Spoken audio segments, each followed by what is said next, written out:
எல்லாருக்கும் வணக்கம். இன்றைய தினம் ஐயப்ப பக்தர்கள் சில தங்களுடைய பயணத்திலே சில தடங்கல்கள் தொடர்ச்சியாக இருப்பதாக என்னை கண்டு சந்தித்து சொல்லியிருந்தார்கள்.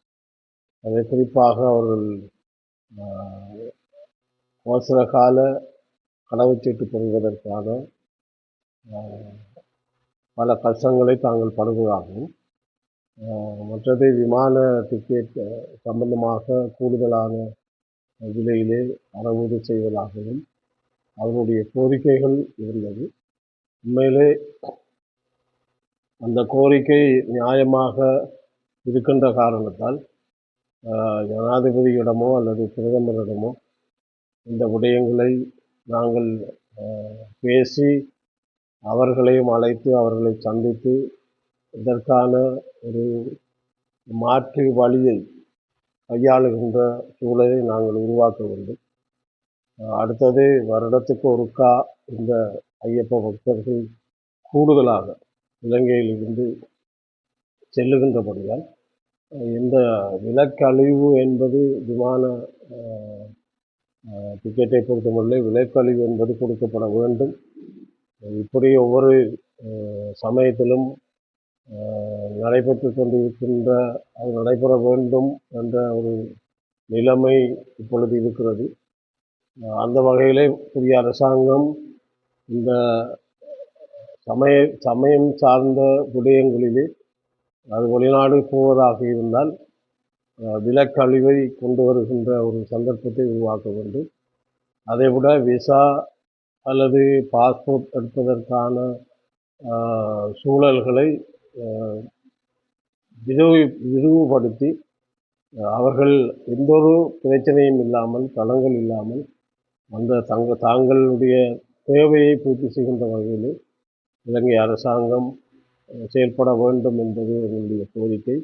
இது சம்பந்தமாக நான் பிரதமரிடமும் நாடாளுமன்றத்திலும் இது சம்பந்தமாக பேசி இந்த பிரதமரிடம் அல்லது ஜனாதிபதி சந்திப்பது என்பது என்னை பொறுத்தமுள்ள இந்த காலத்தில் முடியாது என்று அவர் இந்தியாவை செல்ல இருக்கிறார். அந்த வகையிலே பிரதமரோடு நாங்கள் பேசி இதற்கு ஒரு இணக்கப்பாட்டை நாங்கள் செய்ய வேண்டும். இது ஒரு முக்கியமான விடயமாக படுகிறபடியால் நாங்கள் இதை விரைவுபடுத்தி அவர்கள் சென்று வருவதற்கான வாய்ப்பு இந்த ஒரு வருடத்திலே இந்த சூழலை மிக துரிதப்படுத்தி அவர்களுடைய விமான டிக்கெட் விலக்கழிவோடு கொடுக்கப்படுகின்ற சூழலை உருவாக்குவதற்கான சந்தர்ப்பத்தை அவர்களுக்கு பெற்றுக் கொடுப்பது எங்களுடைய பிரதான நோக்கமாக இருக்கும் என்பதும் நான் இங்கு குறிப்பிட விரும்புகிறேன். விவசாயிகள் இப்பொழுது ஒரு கோரிக்கையை முன்வைத்திருக்கிறார்கள். கடந்த 6 வருடமாக இந்த பொருளாதார மத்திய நிலையம் பூட்டப்பட்டிருக்கிறது. அது சில சர்ச்சைகளை கொண்ட காரணத்தால் பூட்டப்பட்டிருக்கிறது. இதிலே முன்னுரிமை விவசாயிகளுக்கு கொடுக்கப்பட வேண்டும். குறிப்பாக தொடர்ந்து விவசாயத்துறையிலே காய்கறிகளை விற்பனை செய்து கொண்டிருக்கின்றவர்களுக்கு முன்னுரிமை அடிப்படையில் தமிழர்களுக்கு கொடுக்கப்பட வேண்டும் என்பது தொடர்ச்சியாக நாங்கள் வலியுறுத்தி வருகின்றோம். ஆகவே இது இந்த வவுனியாவிலே திறக்கப்படுகின்ற அல்லது திறக்கப்பட வேண்டும் என்ற வைக்கிற கோரிக்கை சமனான முறையில் ஒரு டெண்டர் முறையில் எங்களுக்கு கிடைக்கின்ற எங்களுடைய விவசாயிகளுக்கு எங்களுடைய இதை தொடர்ச்சியாக இந்த வியாபாரம் பண்ணுகின்ற எங்களுடைய ஏழை விவசாயிகளுக்கு இது ஒரு நன்மை பயக்க வேண்டும் என்பது என்னுடைய கருத்து. ஆகவே போன அந்த 6 வருடங்களிலே தமிழ் தரப்பிலே குறைவான கடைகள் கொடுக்கப்பட்ட ஒரு சர்ச்சை இருந்தது. அது இந்த புதிய அரசாங்கம் அதை மாற்றி அமைத்து கூடுதலாக இங்கு வீதாசார அடிப்படையில் அந்த கடைகளை கொடுக்க வேண்டும் என்பது என்னுடைய கோரிக்கை. இது சம்பந்தமாக நாங்கள் அரசாங்கத்தோடும் பாராளுமன்றத்திலும் நாங்கள் பேச இருக்கிறோம். ஆகவே வெகு விரைவிலே தொடர்ந்து விவசாயிகளுக்கு நன்மை பயக்கின்ற வகையில் இந்த பொருளாதார மத்திய நிலையம் திறக்கப்பட வேண்டும் என்பதை நாங்கள் ஆர்வமாக இருக்கிறோம். அதே நேரத்திலே வீதாசார அடிப்படையில் தமிழர்களுக்கு முக்கியத்துவம் கொடுக்கின்ற வகையில் இது அமைய வேண்டும் என்பது எங்களுடைய பிரதான கோரிக்கையாக இருக்கு. கம்யூனிஸ்ட் கட்சியின் நிலைப்பாட்டோடு ஒத்து வந்து இணைந்து சேர்ந்தால் நாங்கள் இணைந்து செல்வதற்கு தயாராக இருக்கிறோம். நீங்கள் ஒற்றுமையை வலியுறுத்தி வருகிறோம். கம்யூனிஸ்ட் கட்சியின் நிலைப்பாட்டோடு ஒத்துக்கொள்வதற்கான வாய்ப்பு இல்லை, என்னை பொறுத்த மட்டும் இது ஒரு இனப்பிரச்சனை சார்ந்தது. ஆகவே ஒரு கட்சி எடுக்கின்ற முடிவுக்கு மற்ற கட்சிகள் செல்வது என்பது சாத்தியமற்றது. ஒரே மேசையில் இருந்து எல்லோரும் கலந்துரையாடி இந்த புதிய அரசியல் சாசனத்திலே தமிழ் தரப்பிலே நாங்கள் எந்த கோரிக்கையை வைக்கலாம் என்பதை முடிவு செய்கின்ற கடமைப்பாடு எங்களிடம் இருக்கிறது. ஆகவே ஒரு வெற்றி தமிழக கட்சி கூடுதலான ஆசனங்களை பெற்றுவிட்டோம் என்பதற்காக வேண்டி அவர்கள் எடுக்கின்ற முடிவுக்கு மற்றவர்கள் ஒத்து வர வேண்டும் என்று சொல்வது முறையற்ற செயல். அந்த வகையிலே ஒரு மேசையிலே இருந்து நாங்கள் பேசி இந்த விடயங்களை கையாளுகின்ற போதுதான் ஒட்டுமொத்தமான ஒரு ஒற்றுமையோடு கூடிய ஒரு தீர்வு திட்டத்தை நாங்கள் வைக்கின்ற போதுதான் எங்களுடைய மக்களும் அதை ஏற்றுக்கொள்வார்கள், விரும்புவார்கள். கூடுதலாக அதைவிட தென்னிலங்கையில் இப்பொழுது இருக்கின்ற புதிய அரசாங்கம், ஜனாதிபதி அவர்களும் ஒரு பலமாக நாங்கள் ஒற்றுமையாகி விட்டோம் என்ற ஒரு விடயத்திலே அவர்களும் இதை பரிசீலிக்கின்ற ஒரு நிலையை உருவாக்க முடியும். ஆகவே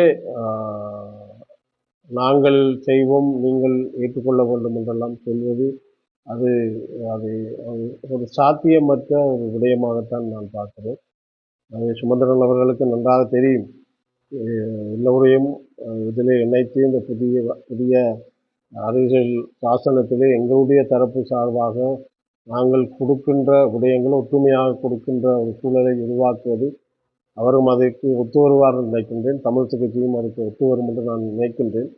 ஆகவே நாங்கள் ஒன்றாக ஒரு மேசையில் இருந்து பொதுவான ஒரு தீர்வு திட்டத்தை நாங்கள் கொடுக்கின்ற போதுதான் அது வலுவான பலமாக இருக்கும்.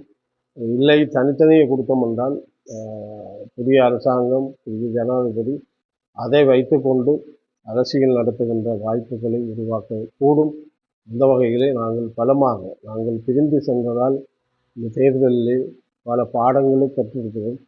ஆகவே இந்த இனப்பிரச்சனை தீர்விலே நாங்கள் ஒற்றுமையாக ஒரு பாரிய பிரச்சனை எங்களுடைய இனப்பிரச்சனை அதை தீர்ப்பதற்கான ஒரு திட்டத்தை நாங்கள் வரைய வேண்டுமாக இருந்தால் ஒரு ஒற்றுமையான ஒரு மேசையில் இருந்து ஒற்றுமையாக நாங்கள் விவாதித்து ஒற்றுமையாக ஒரு தீர்வு திட்டத்தை புதிய அரசாங்கத்திடம் கொடுப்பதன் ஊடாகத்தான் எங்களுடைய மக்கள் அதை பெரிய பலமாக கருதுவார்கள், அதை ஏற்றுக்கொள்வார்கள். அதைவிட அரசாங்கமும் இந்த விடயத்திலே ஒரு எல்லாரும் ஒன்றாக கொடுத்த அந்த தீர்வு திட்டம் சம்பந்தமான விடயத்திலே அக்கறை காட்டுவதற்கான சந்தர்ப்பங்களை உருவாக்க வேண்டும் என்பது எங்களுடைய நோக்கமாக இருக்க வேண்டும். ஆகவே இந்த இனப்பிரச்சனை பல வருடங்களாக இன்றைக்கு புரியோடி போய் இருக்கின்ற சூழலில் தீர்வு இனப்பிரச்சனை சார்ந்த விடயங்களில் இன்னும் எங்களுடைய மக்கள் சார்ந்த, எங்களுடைய நிலம் சார்ந்த, காணாமல் போனவர்கள் சார்ந்த, மனித உரிமை மீறல்கள் சார்ந்த இப்படியான ஐநா தீர்மானங்கள் எல்லாம் இன்றைக்கு எங்களுடைய பிரச்சனைகளை அக்கறை கொண்டிருக்கின்ற போது அது தீர்வில்லாத ஒரு சூழலில் நாங்கள் கொடுக்கின்ற ஒற்றுமையான பலத்தோடு கொடுக்கின்ற அந்த தீர்வு திட்டம் என்பதுதான் அது வலுவாக இருக்கும், வலிமையாக இருக்கும். இலங்கை அரசாங்கம் அதை தட்டி கழிக்க முடியாத சூழலை நாங்கள் உருவாக்கலாம் என்று நான் கருதுகிறேன். மீனவர்கள் நேரில் சந்திப்பது இதுவரை நடைபெறவில்லை. அது இடம்பெறுமாயின் பல பிரச்சினைகளுக்கு தீர்வு காண முடியும் என இந்திய உயர்ஸ்தானிகர் ஆலயத்தின் யாழ்ப்பாண துணை தூதுவர் சாய்முரளி தெரிவித்துள்ளார். இலங்கைக்கான இந்திய உயர்ஸ்தானிகர் ஆலயத்தின் பெரும் பங்களிப்புடன் மிஸ்பா ஜெப மிஷனரி ஆலயத்தின் ஏற்பாட்டில் நேற்றைய தினம் முல்லைத்தீவு முள்ளியவளையில் மாபெரும் நத்தார் பெருவிழா இடம்பெற்றது. இந்த நிகழ்வின் பின்னர் இடம்பெற்ற ஊடக சந்திப்பில் கருத்து தெரிவிக்கையில் அவர் இவ்வாறு தெரிவித்துள்ளார்.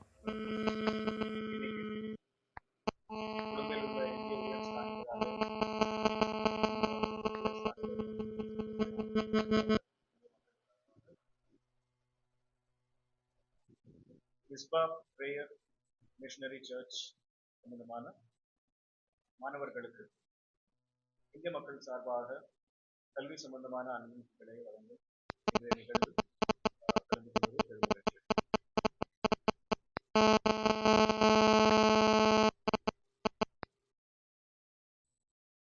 இந்திய அரசாங்கத்தினால் ஆரம்பிக்கப்பட்ட பல திட்டங்களில் குறிப்பாக வடக்கு மாகாணம், கிழக்கு மாகாணம் உள்ள மக்களுக்கு ஆதரவாக பல திட்டங்கள் ஏற்கனவே மேலும் மாணவர்கள் சம்பந்தமான பல்கலைக்கழகங்கள் யாழ்ப்பாண பல்கலைக்கழகம் மற்றும் கிழக்கு பல்கலைக்கழகம் சம்பந்தமான திட்டங்களும் திட்டத்தில் ஆரம்பிக்கப்பட்டிருக்கு. நாளைக்கு இலங்கைக்கான இந்தியா 3 நாள் அங்கேயும் இலங்கைக்கு சம்பந்தமான பல திட்டங்களை அறிவிப்பு நம்ம எதிர்பார்க்கலாம். அதுவும் குறிப்பாக வடக்கு மாகாணம் மற்றும் கிழக்கு மாகாணத்துக்கு சம்பந்தமான திட்டங்கள் பல திட்டங்கள் எதிர்பார்க்கலாம். இன்றைய நிகழ்வில் கலந்து கொள்வதோடு இங்கே வருகை தந்திருக்கும் அனைவரோடும் தொடர்பு கொள்வதோடு மக்கள், மாணவர்கள், இளைஞர்கள், இங்கே இருக்கிற மக்கள் அனைவரோடு சந்திப்பதும் பெரும் மகிழ்ச்சி. இது ஏற்கனவே சொன்னது போல இது ஒரு தொடக்கம் தான். எதிர்காலத்திலும் பல விடயங்கள் உங்களோட இணைந்து செய்வோம். உங்களோட பயணம். நன்றி. அக்டோபர் மாதத்துல கடைசியில ஒரு high level joint high level meeting ஒன்று நடந்தது. அதுலேயும் 2 தரப்பான அதிகாரிகள் சந்தித்திருக்காங்க. பட் மீனவர்கள் நேரில் சந்திப்பது இதுவரைக்கும் நடைபெறவில்லை. அது வந்தா பல பிரச்சனைகளுக்கான தீர்வு காணலாம் அப்படின்னு. யாழ்ப்பாண மாவட்டத்தில் தற்போது அதிகளவு பரவி வரும் எலிக்காய்ச்சல் தொடர்பாக பருத்தித்துறை வைத்தியசாலையில் வைத்து யாழ் பிராந்திய சுகாதார சேவைகள் பணிப்பாளர் கேதீஸ்வரன் ஊடகங்களுக்கு கருத்து தெரிவித்தார். யாழ்ப்பாணத்தில் தற்போது பரவி வருகின்ற எலிக்காய்ச்சல் நோய் காரணமாக இதுவரை 76 பேர் பாதிக்கப்பட்டுள்ளனர். தற்போது யாழ்ப்பாணம் போதனா வைத்தியசாலையிலே 11 பேரும், பருத்தித்துறை ஆதார வைத்தியசாலையில் 28 பேருமாக மொத்தமாக 39 பேர் விடுதிகளில் சிகிச்சை பெற்றுக் கொண்டிருக்கின்றார்கள். கடந்த 24 மணித்தியாலங்களில் இன்று காலை 6 மணியுடன் முடிந்த கடந்த 24 மணித்தியாலங்களில் பருத்தித்துறை ஆதார வைத்தியசாலையிலே 13 நோயாளர்கள் இந்த எலிக்காய்ச்சல் நோயுடன் அனுமதிக்கப்பட்டிருக்கின்றார்கள். நேற்று இரவு யாழ் போதனா வைத்தியசாலையிலே 3 நாட்களுக்கு முன்னர் பருத்தித்துறை ஆதார வைத்தியசாலையிலிருந்து யாழ் போதனா வைத்தியசாலைக்கு மேலதிக சிகிச்சைக்கு அனுப்பப்பட்ட ஒருவர் உயிரிழந்திருக்கின்றார். கரவட்டி சுகாதார வைத்திய அதிகாரி பிரிவைச் சேர்ந்த துன்னாலை கிராமத்தைச் சேர்ந்த 23 வயதான ஆணொருவர் உயிரிழந்திருக்கின்றார். இதோடு சேர்த்து யாழ்ப்பாணம் மாவட்டத்திலே 7 இறப்புகள் ஏற்பட்டிருக்கின்றன. முல்லைத்தீவு மாவட்டத்திலிருந்து ஒரு இறப்பு ஏற்பட்டிருக்கின்றது. எனவே மொத்தமாக 8 இறப்புகள் ஏற்பட்டிருக்கின்றன. யாழ்ப்பாணம் மாவட்டத்திலே ஏற்பட்ட 7 இறப்புகளிலே 3 பருத்தித்துறை சுகாதார வைத்திய அதிகாரி பிரிவிலிருந்தும், 2 கரவட்டி சுகாதார வைத்திய அதிகாரி பிரிவிலிருந்தும், 2 சாவகச்சேரி சுகாதார வைத்திய அதிகாரி பிரிவிலிருந்தும் இறப்புகள் ஏற்பட்டுள்ளன. தற்போது நாங்கள் இந்த நோய் சம்பந்தமாக பல்வேறு விழிப்புணர்வு நிகழ்வுகளை நாங்கள் ஏற்பாடு செய்து நடத்தி கொண்டிருக்கின்றோம். கிராம மட்டத்திலே பொதுமக்கள் மத்தியிலே அதற்கு நாங்கள் நல்ல பலனை நாங்கள் குறிப்பிடலாம், நாங்கள் பெறக்கூடியதாக இருக்கிறது. தற்போது பெரும்பாலான மக்கள் ஒரு நாள் காய்ச்சலாக இருந்தாலும் உடனடியாக வைத்தியசாலைக்கு வருவதை அவதானிக்கக்கூடியதாக இருக்கின்றது. மற்றும் சிகிச்சைக்காக இந்த எலிக்காய்ச்சலுடன் சந்தேகித்து சிகிச்சைக்காக வருபவர்களும் 3 நாட்களுக்குள்ளே வருவதை நாங்கள் அவதானிக்கக்கூடியதாக இருக்கின்றது. மேலும் நாங்கள் இந்த தடுப்பு மருந்து வழங்கும் பணிகள் ஏற்கனவே விவசாய திணைக்களத்தின் உதவியோடு இடம்பெற்று கொண்டிருக்கின்றது. இன்றைக்கு 4வது நாளாக இன்றைக்கு அது இடம்பெற்று கொண்டிருக்கின்றது. தற்போது ஏனைய உள்ளூராட்சி மன்றங்களில் வேலை செய்கின்ற சுத்திகரிப்பு பணியாளர்களுக்கு இந்த தடுப்பு மருந்து வழங்கும் பணிகளும் நடைபெற்று கொண்டிருக்கின்றது. மேலும் நாங்கள் பிரதேச செயல உத்தியோகத்தர்களோடு அவர்களுடைய கிராம மட்ட உத்தியோகத்தர்களோடு இணைந்து கிராம மட்டத்திலே இது சம்பந்தமான விழிப்புணர்வு நிகழ்வுகளையும் தற்போது ஏற்பாடு செய்து நடத்தி வருகின்றோம்.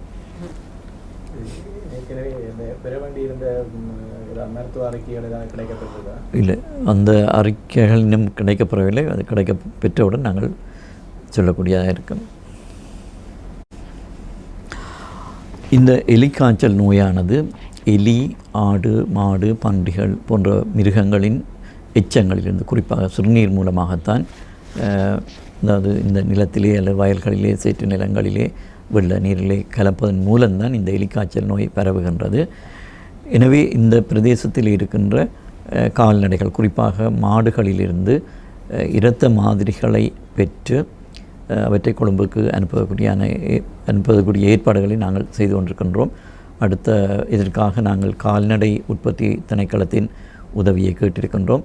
அவர்கள் மூலமாக அவர்கள் உதவியோடு இந்த குருதி மாதிரிகளை பெற்று கொழும்புக்கு நாங்கள் இதுக்கு அனுப்புவதற்குரிய ஏற்பாடுகளை செய்து கொண்டிருக்கிறோம். இதன் மூலம் இந்த கால்நடைகள் மத்தியிலே எந்தளவுக்கு இந்த நோய் பரவி இருக்கின்றது என்பதை நாங்கள் உறுதிப்படுத்தக்கூடியதாக இருக்கும். தற்போது யாழ்ப்பாணம் மாவட்டத்திலே தொடர்ச்சியாக மழை வீழ்ச்சி ஏற்பட்டு கொண்டிருக்கின்றது. நேற்றும் கடுமையான மழை வீழ்ச்சி இருந்தது. அடுத்து வரும் நாட்களிலும் இன்னொரு தாளமுகம் வரலாம் என எதிர்பார்க்கப்படுகின்றது. எனவே தொடர்ந்து மழை வீழ்ச்சி இங்கே இருக்கும் என எதிர்பார்க்கப்படுகின்ற இந்த சூழ்நிலையிலே எங்களுக்கு இந்த எலிக்காய்ச்சல் நோயும் டெங்கு நோயும் யாழ்ப்பாணம் மாவட்டத்திலே தீவிரமாக பரவக்கூடிய வாய்ப்புகள் இருக்கின்றன. எனவே மீண்டும் ஒரு முறை நாங்கள் தெரிவிக்கின்றோம், பொதுமக்கள் வெள்ள நீரிலே செல்வதை தவிர்த்து கொள்ளவும், குளங்களிலே குளிப்பதை தவிர்த்து கொள்ளவும், கொதித்து ஆறிய நீரை பருகிக் கொள்ளவும், இந்த டாக்ஸிசைக்ளின் என்று சொல்லப்படுகின்ற இந்த தடுப்பு மருந்தை வாரத்திற்கு ஒரு தடவை நீங்கள் பெற்றுக்கொள்ளலாம். உங்களுக்கு அருகாமையில் இருக்கின்ற சுகாதார வைத்திய அதிகாரி பணிமனைகளிலே சென்று அவற்றை பெற்றுக்கொள்ளலாம். 4 வாரங்களுக்கு வாரத்திற்கு ஒரு முறை இந்த தடுப்பு மருந்து தொடர்ச்சியாக உட்கொள்ளப்பட வேண்டும். மற்றது இது சம்பந்தமான காய்ச்சல் இந்த காலத்தில் ஏற்பட்டால், அது டெங்கு காய்ச்சலாக இருக்கலாம், எலிக்காய்ச்சலாக இருக்கலாம் இந்த பிரதேசத்திலே. எனவே உடனடியாக அருகிலுள்ள அரசு வைத்தியசாலைக்கு சென்று தகுந்த மருத்துவ ஆலோசனைகளை பெற்றுக்கொள்ளுங்கள். குறிப்பாக எங்களுக்கு இந்த டெங்கு நோயை பொறுத்த மட்டும் நாங்கள் ஏற்கனவே தெரிவித்திருந்தோம், இந்த டெங்கு நுளம்புகள் உற்பத்தியாகக்கூடிய இடங்களை, உங்களது வீடுகள், வேலைத்தலங்கள், பொது இடங்களிலே வாரத்திற்கு ஒரு முறை அவற்றை பார்வையிட்டு அந்த டெங்கு நுளம்பு உற்பத்தியாகக்கூடிய இடங்களை அழித்து இந்த டெங்கு நோயை கட்டுப்படுத்துவதற்கு உதவி செய்யுமாறு கேட்டுக்கொள்கிறோம்.